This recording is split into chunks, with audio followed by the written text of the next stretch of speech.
Line J1, Learning Task 1, we're going to go and take a look at types of distribution centers that we have over here. And distribution really just means everything that happens downstream of where you enter into the building. So initially we're going to go and have our supply that is going to go and come in. And in a lot of cases, we bring in a high value of voltage so that the current is going to be small. The example that they give is where you're going to go and take in a 12.4 kV system. That 12.4 kV system is then going to go through on a diagram. We're going to go and have, switching. We're going to go and have fusing as it comes in, etc. And then usually what we see is that we are then going to go and drop this thing down. We'll hit some sort of a device over here that is going to distribute that, and then we're going to drop it down into, smaller values of voltage that we might use, 600, 347, we might have, 122.8. There's a bunch of switches and fusing and stuff I'm skipping inside here, but you get the idea. It's going to be the way that we go and carry the power out at the applicable values of voltage, 600 maybe for this one, 208s maybe for this one over here. You can even have some single phase that you're going to go and tap off of this as well for, 240s.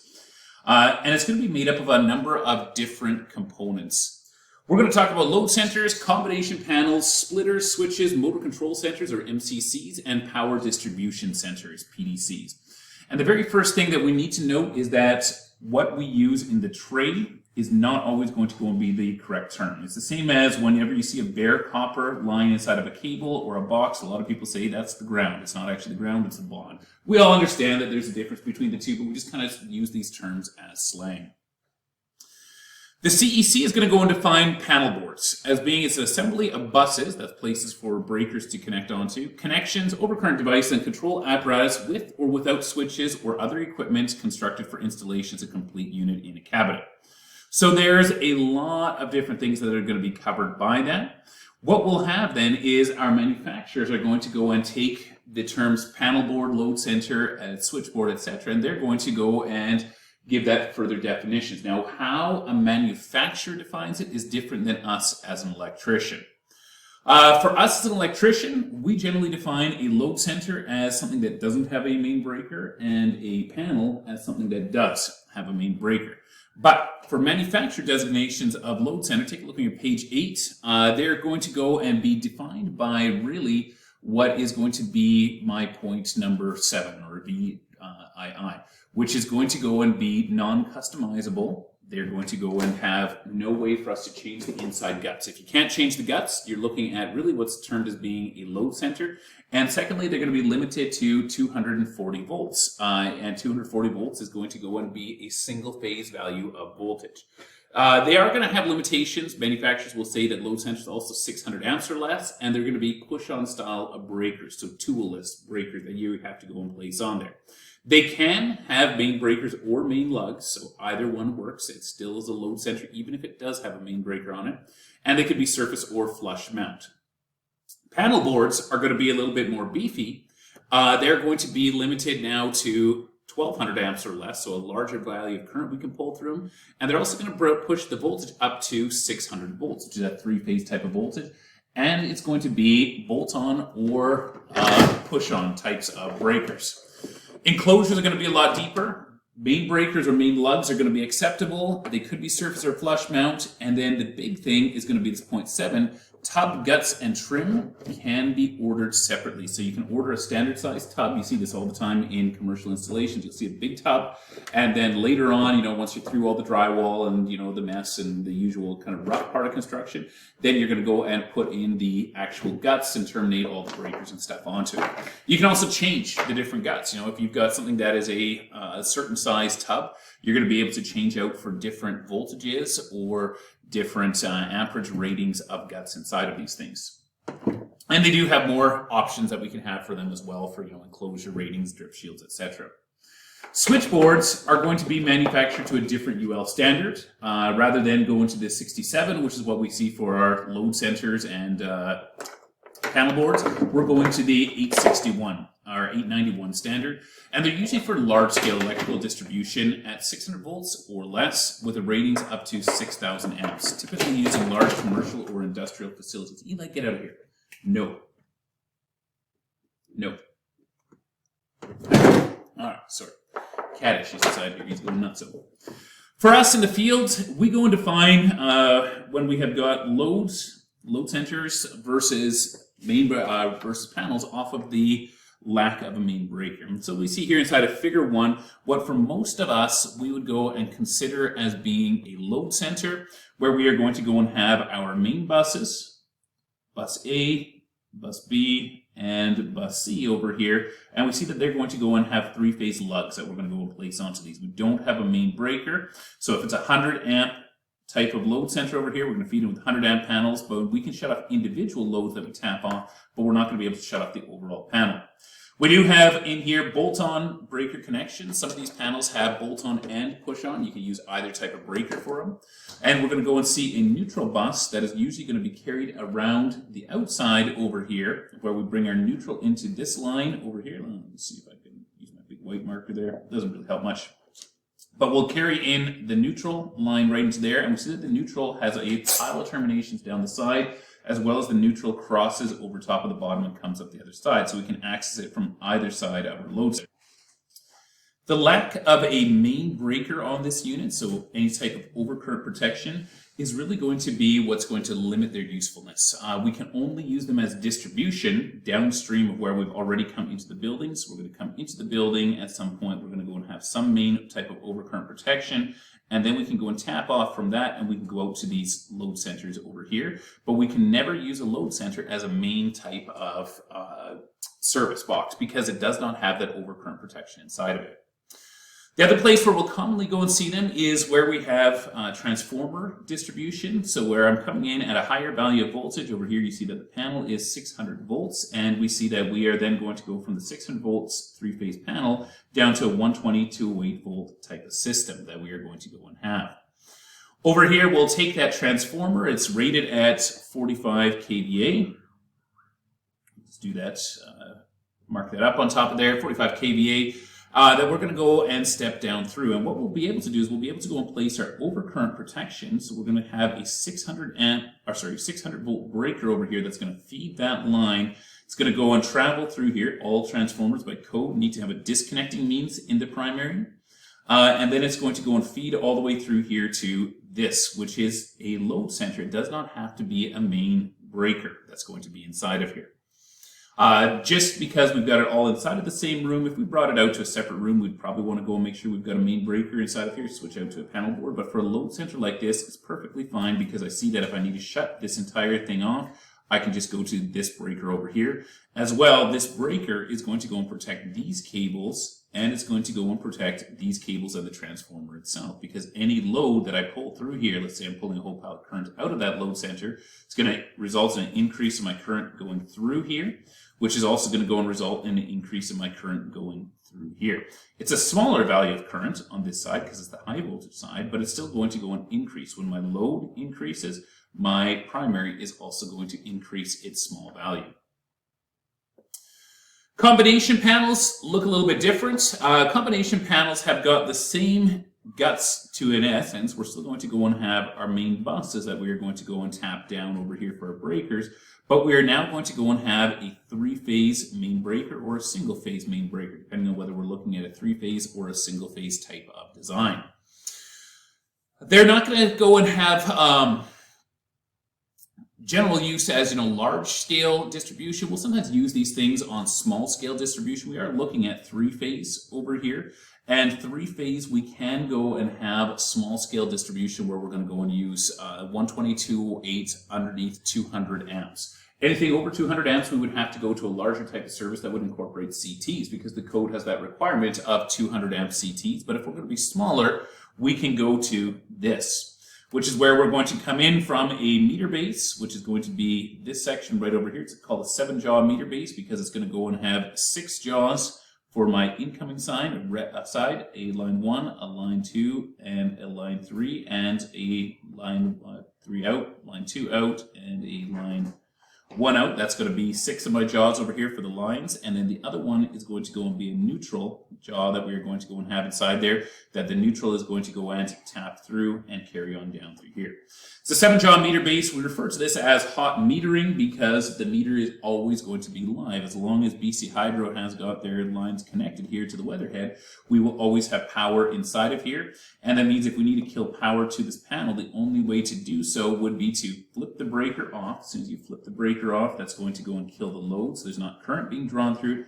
And then go out here and actually pull that meter base off. So if you pull that meter base off, it interrupts these connections that you would have going across here, and you would be safe to go and operate inside of that panel. Another common point of utilization for these is where we have got three-phase distribution to something where I'm going to go and have individual tenants. So they give you the example of a mall, or it could be any other type of a commercial building where you're going to go and come in from your main service. Your main service is then going to go and distribute, and you're going to go and send something out to each of your tenants. We'll just call this one tenant 1, tenant 2, tenant 3. What you don't want to have is you don't want to have tenant 1 to have access necessarily to the main electrical room. So what you're going to do is you're going to go and have a three-phase line that's going to come in. You're going to have three-phase distribution inside of your main electrical room, and then you're going to go and carry that down to a combination type of panel that your tenant is going to have full control over. That way, if your tenant has any issues with their electrical that they need to shut off, they can do it from inside of their own unit rather than having to get access to the main, as well as if they're just doing TIs, tenant improvements, they would also be able to go and shut off all the power inside of their own unit without having to access the main electrical system. Next one that we're going to talk about is going to be distribution panels. When we've got larger panels that we're going to use to feed individual three-phase loads and sub-distribution, we'll refer to those commonly as distribution panels. They may be rated into the thousands of amperes, and they're going to be used to distribute lots of low voltage systems, meaning underneath 750, so it could be 122.8, 480, 600 volts, etc. The distribution panel is where we're going to go and feed all of our load centers and our MCCs and our combination panels themselves from. And they're a much larger looking component that looks like this. They're going to go and have buses that are going to come into the back of these. So we're going to go and have a bus system, black, red, blue, that's going to be running in the back here. It could be horizontal, it could be vertical that we are going to go and have. And then we're going to go and have large types of breakers that we are going to go and place onto these. Now, these large types of breakers are actually going to be full bolt-on type of breakers, huge standalone ones or standoff type of breakers. So you are not mounting them directly over onto these like you do inside of a combination panel or a load center where you're snapping them on. In a lot of cases, the points of support for a breaker are going to be where it clips onto these with the jaws, right over here, here, and here, as well as where you are going to go and, oftentimes have another bus either along the side of the plastic enclosure or sometimes it clips directly onto there. That's when, with a snap-on style, these ones you're going to go and take these larger types of breakers. You're usually going to go and have to physically bolt them on, do a physical mount to them, and then you're going to have to go and make your connections to the line side and then to the load side. You'll see as well that we've got a whole pile of cables that are coming out of this thing. What's happening is each of these cables is being brought down the side. See how much room we've got on the side over here? They're going to be brought down the side and they're going to be fed into one of these. So all my cables themselves can be crisscrossed, taken out of whichever area of the panel that is going to make the most sense. And then coming in from the bottom over here, we're going to be feeding into those main lugs where all of these are tapping off of. We're going to have blanking ones. If we're only using 2 or 3 of these, we could have a couple of these spaces that are going to be blanked off, and you leave them for future improvements. You're then going to be able to go and just add in as you need. If you've got to go to a sub panel or into an MCC or anything like that, you can do that inside of here. They are expensive types of units to go and utilize, and so therefore they're usually going to be for a lot of our large commercial and industrial that we are going to have. Smaller installations are usually going to go and use splitters. Splitters are sometimes referred to as gutter boxes as well, although gutter is technically something different. It's just a wireway. But a splitter is just going to be a pile of electrical connections, large-scale electrical connections that are going to be offset, insulated from the actual box itself. What you'll see off of these is usually just bare aluminum lugs with no identification on them whatsoever. You're going to have 3 sets of them, sometimes a 4th one if there's going to be a neutral that's going to be utilized off of these. And what you will do is you will go and buy a properly ranked splitter for whatever the system is going to go and be, and then you're just going to sub-distribute out of it. They show you an example over here. You're going to buy a splitter, in this case, that's going to be sized to whatever you have got upstream, because a splitter is simply a extension of your cables that you are going to go and have. So I would go and have a 400 amp. Let's just say that I've got a 400 amp service over here. What I would be able to do from that 400 amp service is I would buy a 400 amp rated splitter. Sometimes it's going to be horizontal buses that go all the way across. Other times it's going to be these, which are referred to as pad mount type of splitters. So I bring in that 400 amp line, and I see I got my red, black, blue, just get carried off onto each one of these, and then I'm able to go and do what is referred to as taps off of these. Tap conductors, and these are going to be an integral part of code. You're going to go and see that this week, covered by my rule 14100. 14100, when it deals with tap conductors, is a tough little slog to get through initially, but you should have done it already inside of your second year, so it shouldn't be that terrible when you actually get onto these things. But it's basically going to go and talk about limiting liability. Because this is 400 amps over here, technically speaking, anytime that we go from a higher amperage to a lower amperage, look how tiny that cable is right there, we should have overcurrent protection. But tap conductors allow us to come from a larger conductor like this, a limited amount of space that we're allowed to go before we are going to go and be limited by having to have an overcurrent inside there. It's about limiting liability. The smaller the conductor, the closer in that you need to keep that to your actual main conductor that you're tapping off, in this case the splitter, before you enter a fusible disconnect over here. We'll feed out from these into fusible disconnects. So, you know, this one here could be a 200 amp fusible disconnect. We might feed directly into a combination panel. See, we've got that main breaker over there. Or we might feed into, you know, some smaller types of switches over here. This could even be like a 30 amp switch that is going to be tapped directly off of a 400 amp splitter. It's allowable if you keep it within those 14100 types of limitations. Entering into any of these disconnects that we see over here has to be done properly. Three-phase fusible disconnects you should be familiar with at this point, the whole concept of disconnects. Disconnects are going to go and have 3 sets of lugs across the top over here and 3 sets that are going to be across the bottom. In almost every piece of electrical equipment, the top is going to go and be my line side that I'm going to go and come into, and the bottom is going to go and be my load that I'm going to go out. And this is critical because if I take a look at the way that connections are made inside of here, the connections are going to be, if I've got my red line over here, I'm going to bring a hot line into here, and then it's going to go through this section here, which is referred to as my knife blade. It's a, when the handle is thrown, you can see that the handle right now is down in the downward position. These knife blades come out, and when the handle gets put back into the closed position, then these knife blades are going to go and close back in. They slide into a little set of jaws that we are going to go and have. Because we don't want to work on anything live, and because fuses are seen as a renewable thing that my customer is going to be able to go and replace if needed, we will want to make sure that we keep our lines in the top, because as soon as this knife blade opens, there's going to be a breaking of contact right across there. Let me just go to the color marker.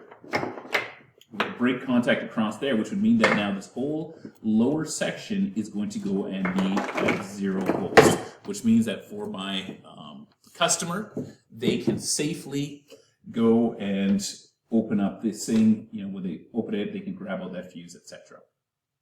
Make sure that when you wire them, and this is a code requirement, that all of your line side is always in the top, all of your load side is going to be attached to the actual fuses themselves. All right, let's go and talk about MCCs, or motor control centers. These are going to be specialized electrical equipment that we're going to use for a bunch of motor loads, hence why they're called motor control centers. And what it's made up of is it's made up of standard size cabinets that we are going to go and have. And those standard size cabinets are going to have places where we can just basically drop in pre-assembled sections. We're going to go and refer to these as the actual buckets. Really handy on large-scale industrial. One of my brothers used to work up at the large copper mine up in Princeton, and they had massive rooms that were just full of these, and they had inside of their storehouse lots of other sections, because these things are going to go and be composed of a number of things. You're going to go and have a disconnect. You're going to go and have protection that's going to be inside of there, your fuses, things like that. You are going to go and have control that is going to be inside there, contactors and stuff like that. All of this is going to be inside of the same buckets that are tapped off. And if for whatever reason you have one of these that gets screwed up due to, you know, a fault on the load, and you fix the fault on the load and you don't have time to fool around with this, you grab a bucket out, from your store. You take this bucket out, you stick the new bucket back in, and you're back online again in no time at all. Makes it really handy for large-scale industry that cannot afford any sort of a shutdown. We group them all together off of these large systems where we are going to go and have vertical buses and we're going to go and have horizontal buses. Inside of here, they're standardized in design, 20 inches wide and 90-inch tall, although you can get larger ones for larger types of motors that you're going to go and have. And then you're going to go and have all of your taps that are going to go and come off of these horizontal and vertical bus bars. The actual bus bars inside of these are divided into that horizontal and vertical because we're really going to be using one to go across and one to go up inside of here. What we'll have is on the back side of these, we are going to go and have horizontal wireways. So I can go and extend out 3 horizontal bus bars that are going to go through one of my horizontal wireways, and every time I add on another set of cans like this over here, what I'm going to be able to do is just go and connect on to these bus bars, and I can extend it. If I need to add more motors, I can go in and add another section over here, and I just bolt on another set of buses over here. So I'm just going to extend this bus all the way around. From that bus, I come up with my individual lines that come up in the back of these, my vertical sections that are going to go and come up from these. And then those vertical sections are where these actual buckets are going to go and make their connection on. The buckets just get bolted onto here, or they are going to get pushed onto here, depending upon the size of the actual motor itself. Looking at my horizontal sections, you can see horizontal sections. You can see the vertical bus bars that are coming through here. Sometimes the horizontal section will go across the top of the cabinet. Other times it goes across the bottom. But same thing as what we talked about before. If we had to add another cabinet over here off to the side, we would just have to go and get a couple more bus bar sections supplied by the manufacturer that we would bolt across from here to our new set that we are going to go and have over here. And then that carries on power, and then this section would be able to drop its power down and through these. Typically, we are going to go and have higher values that are going to be on a horizontal than what we're necessarily going to have on our vertical, because the horizontal might be designed out of something that's going to carry around, a couple thousand amps. We can sometimes have them both the same, where my horizontal bus and my vertical bus are rated for the same amount of amps. But sometimes we're just going to go larger because we're using this inside of a very large, electrical room, where we're just going to carry all of that power around for motors and then drop it up and into each of my connections. What you'll commonly see then in these type of rooms as well is that you're going to have overhead racking, and that overhead racking is then going to go and have cables that are going to go and drop down into the top. So we're going to terminate, a bunch of tech cables, ACWUs, etc. into here. As each of them gets terminated, they're going to get stripped where they hit the top over here. So we're going to go and take off the cable jacket, and then we run the individual conductors are going to go down to the motor control center. They're going to go through what we refer to as our vertical wireways, which are just covers we can take off so we can access where these connections need to be made into. Let's talk about the actual units themselves. The units themselves have to be fairly large because, first of all, we're going to have a fair amount of current we're going to be delivering at all times. Secondly, we're going to go and have the inrush current. Remember that when a motor starts up, we can have up to 300% of our current that is going to be initially on that system. Sometimes even larger if we go to a plugged motor or any type of a reversing type of braking. So we need to go and have a large or a sturdy enclosure because we're going to get a lot of magnetic forces from that. We're also going to go and have short circuit ratings that we're going to need to have for if we have a motor that faults or if anything gets dropped inside of here, etc. These are going to be listed on my enclosure, short circuit rating, amperes, and volts that I'm going to go and have. It's going to be anywhere from very small values. The one that you're looking at over here is only 18,000 amps, but 65 kiloamps is going to be much more common in large-scale industrial. This is from a small one, by the way, all the way up to 100 amps by the time you get into those really large industrial types of centers.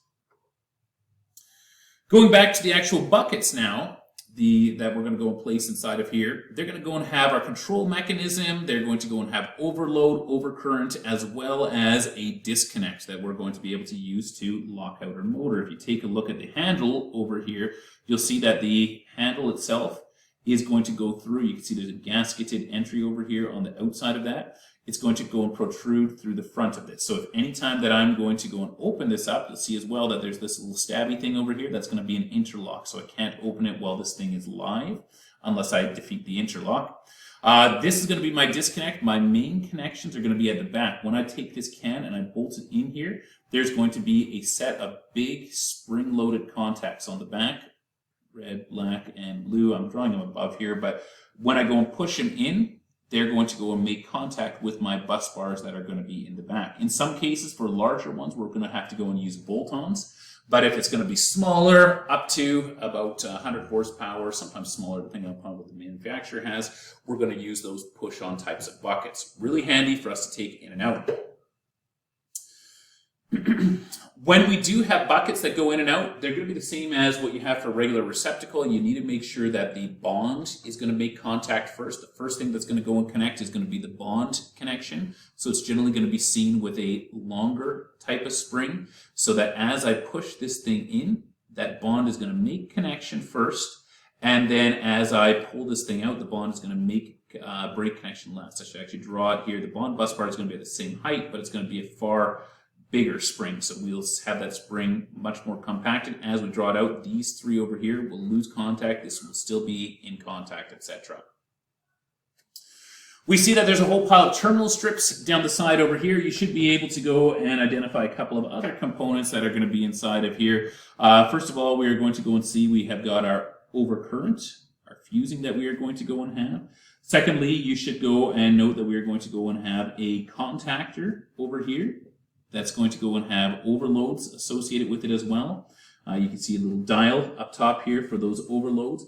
And then we're going to go and have other auxiliary contacts and contact points as well. They're going to be standard terminations off of these ones over here. You've got like an X2, a 1, a 1A, etc. Sometimes you're going to have small control transformers inside of these as well. If it's a 600 volt system, you would want to go and have a small control transformer to take you down to, 24 volts or 120 volts or whatever you're going to be running out your controls at your push buttons. Because push buttons, we don't want to run them at a high value of voltage, because that means that anybody that touches them, if somebody would just break them, they could shove their finger right through that push button and into the contacts. We usually go to a low voltage value for that.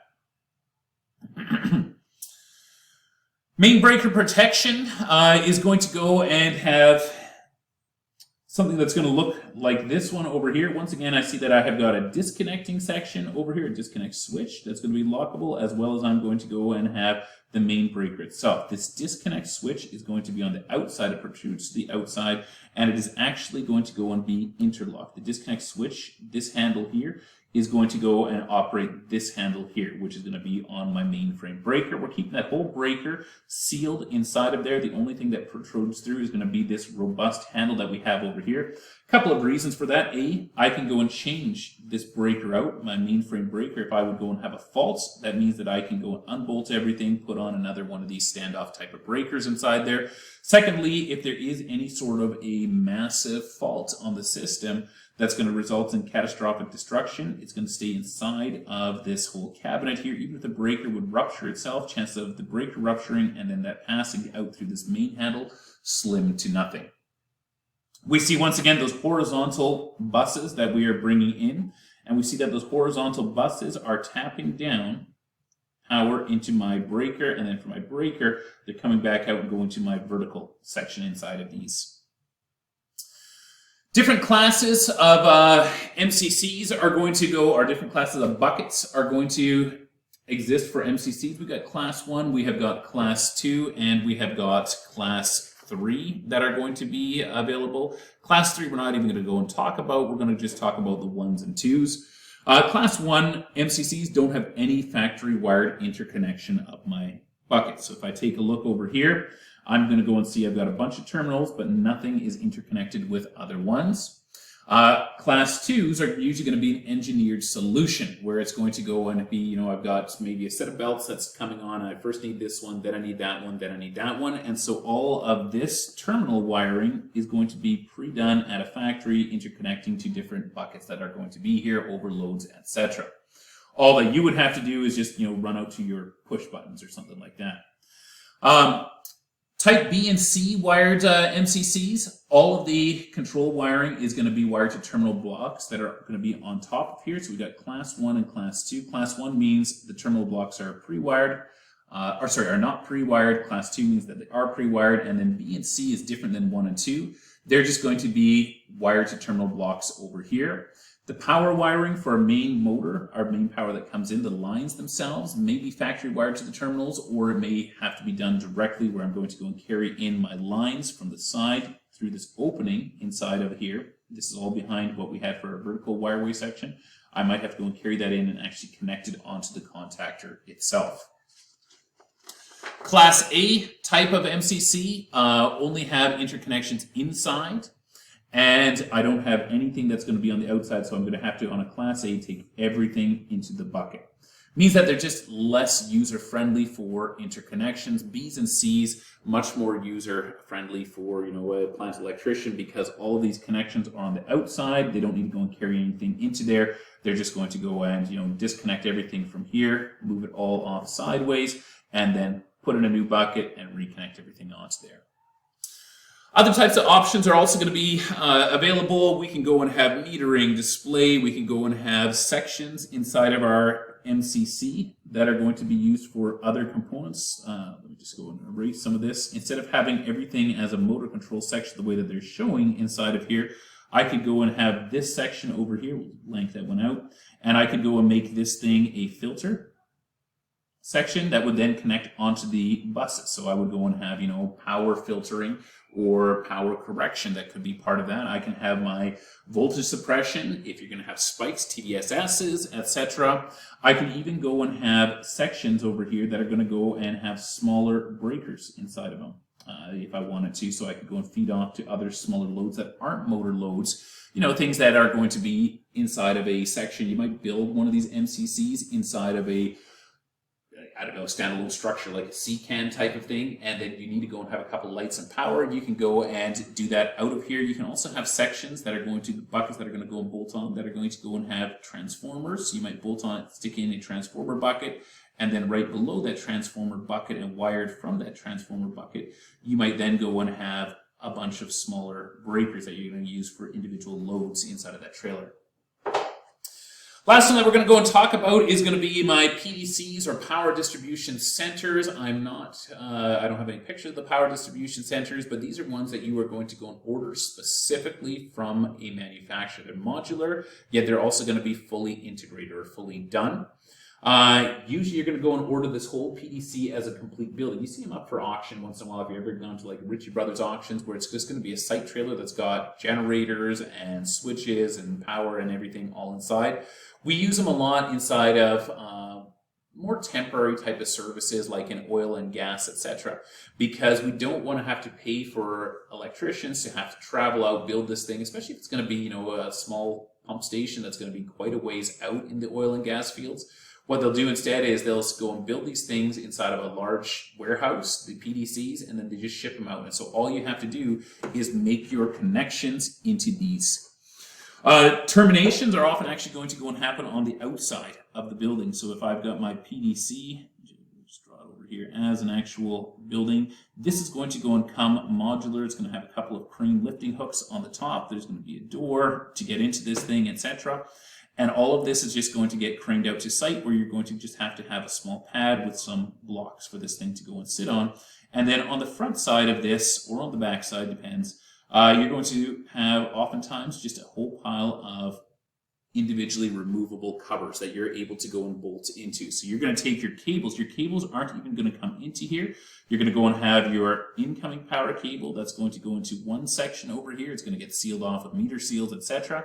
And then you're going to go and have a bunch of other stuff that is going to go out to your other ones. So you're just bringing cables up on the outside. Whenever this site is no longer active, it's easy to go and disconnect everything. You can then just go and attach a couple hooks onto this thing, crane the thing back onto a trailer, and bring it over to the next one.